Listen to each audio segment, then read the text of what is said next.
We have some huge breaking news on the NHL. The Minnesota Wild and Kirill Kaprizov have finally come to terms. We'll discuss this contract coming up next.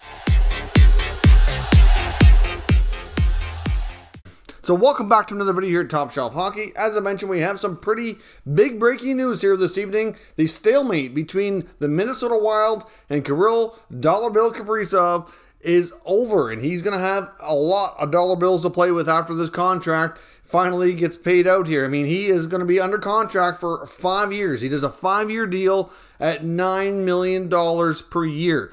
No signing bonus money, and he has a no-move clause for the final 2 years of the contract. So obviously this buys up a little bit of UFA years. This obviously gets him back to Minnesota. Now, even though he signs today, he's still likely going to miss a bit of time here because, like I mentioned before, they can try to expedite things by getting him his work visa to come back to the United States, and then getting him through his quarantine period once he arrives and all that. It's going to take a little bit of time before he can actually play, but at least at this point, that minimizes the amount of time that he will miss. I'm not sure 100% at this point if we can say he'll be able to play an opening night, or he may miss the first little bit, but this is a player that absolutely changed the whole dynamic of this team last year. He had a massive impact on this team, was a huge reason and the main catalyst for them being a massive surprise team last year, and he's only going to get better in my opinion.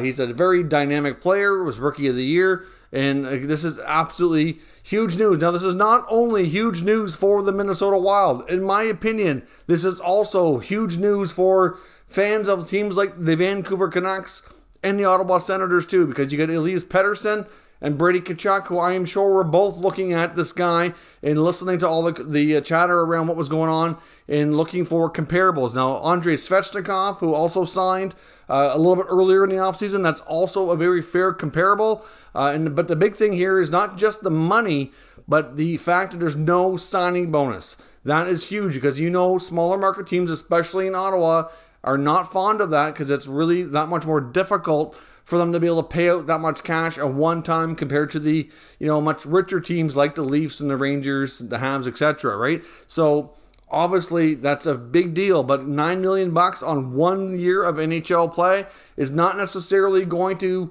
be looked at the same way as these other RFAs because, for one, they're buying up UFA years because he is older. He's got more professional experience playing in the KHL. So it's all relative. So looking at a guy like Tkachuk at 8 times 8, you know, that might not be so bad. I think they're going to have to come up a little bit better than that. Same with Pettersson. I don't know how many years they do on him, but still, like it's going to impact regardless here those contracts, and this could very well spell a domino effect that we see here in the next few days. We will see, but this is huge news for the Minnesota Wild. Let me know what your thoughts are on this contract. Will he live up to the $9 million per year? I think he will. I think in a couple of years' time, it could possibly even look like a bargain contract if he keeps improving the way he has, but he still has a lot to prove in my opinion, and there is certainly some risk involved, but I think he's worth taking the risk on. Obviously, there's a lot of NHL teams he hasn't even played against yet, and he hasn't done an 82-game season, so there's a lot that we don't know. But based on what he showed last year, he's going to be an exciting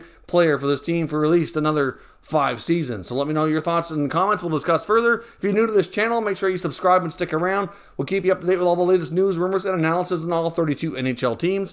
Thank you for watching, and I'll catch you next time.